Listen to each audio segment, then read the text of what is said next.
discussing to you about the two agrarian reform that happened in the Philippines and the evolution of taxation in the Philippines. The first one is the post-1986 agrarian reform and the second one is the CARPER, the future agrarian reform in the Philippines.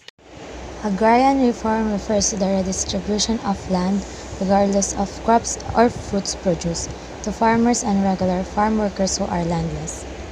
On July 22, 1987, former President Corazon Aquino issued Presidential Proclamation 131 and Executive Order 229 which outlined her land reform program.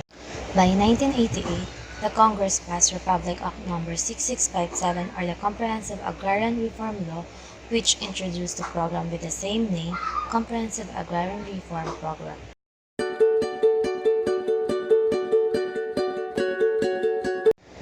CARP refers to the redistribution of agricultural lands to tenant farmers from landowners who were paid in exchange by the government through just compensation and allowed them to retain not more than 5 hectares. However, the corporate landowners allowed to voluntarily divest a proportion of their capital stock, equity, or participation in favor of their workers or other qualified beneficiaries instead of turning over their land in the government.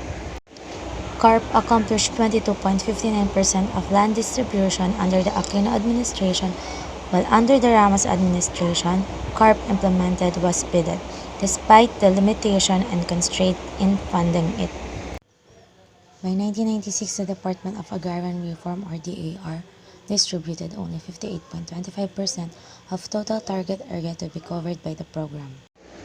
President Ramos signed the Republic Act No. 8532 in 1998 to amend CARP and extend the program into another 10 years despite of lacking in support and financial funds.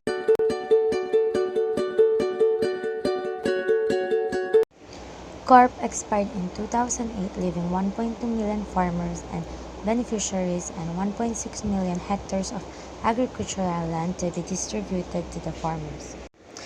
In 2009, President Arroyo signed the Comprehensive Agrarian Reform Program Extension with Reforms or CARPER.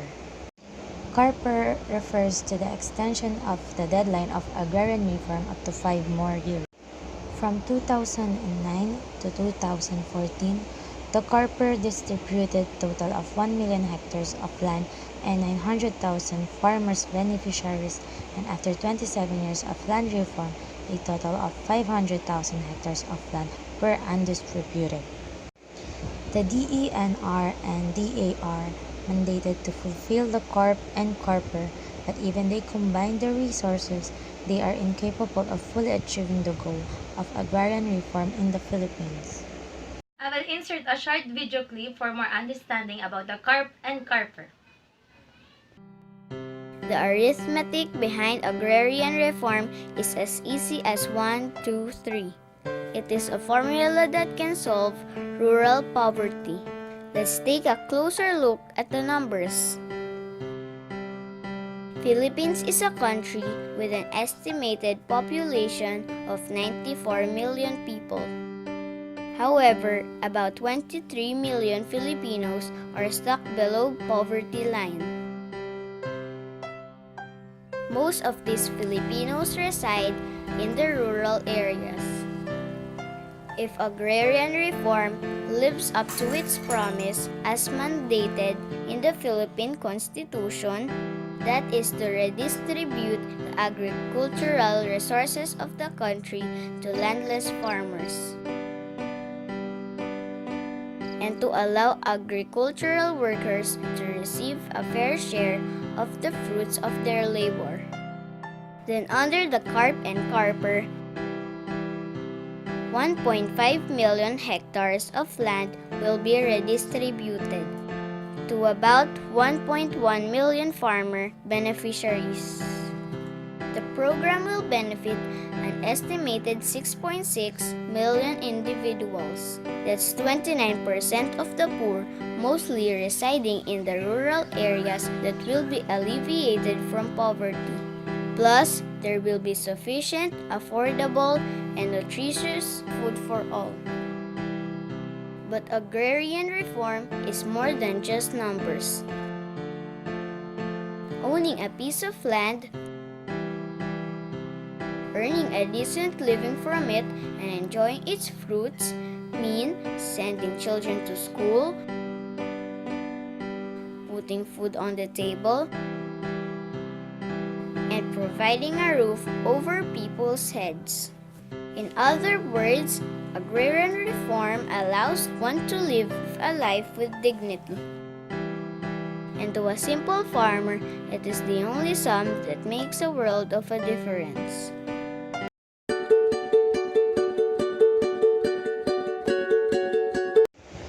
Taxation refers to the practice of government collecting money from its citizens to pay public services.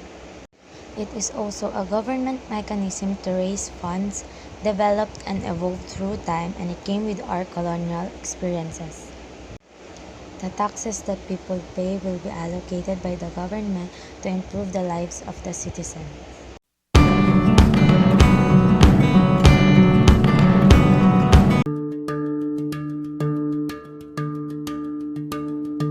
Ancient Filipinos started the practice of paying taxes. The purpose of paying taxes was simple. It was for the protection they received from the datu. The collected tax was called buwis. Except for the chieftain's household, everyone in the community is required to pay their taxes, non-payment of which was already punishable during this period. The arrival of the Spaniards ushered in modern concepts of taxation. The native Filipinos aged between 16 to 60 years old were compelled to pay tribute to the King of Spain through the colonial government worth 8 reales or 1 peso per year. Other forms of payment came in gold, chickens, textile, cotton, rice, and forced labor or servicio y polo. In 1884, the tribute was abolished and was replaced by the cedula, a certificate identifying the taxpayer. Why is tax especially critical for a nation? Money provided by taxation has been used by states in their functional equivalents throughout history to carry out many functions.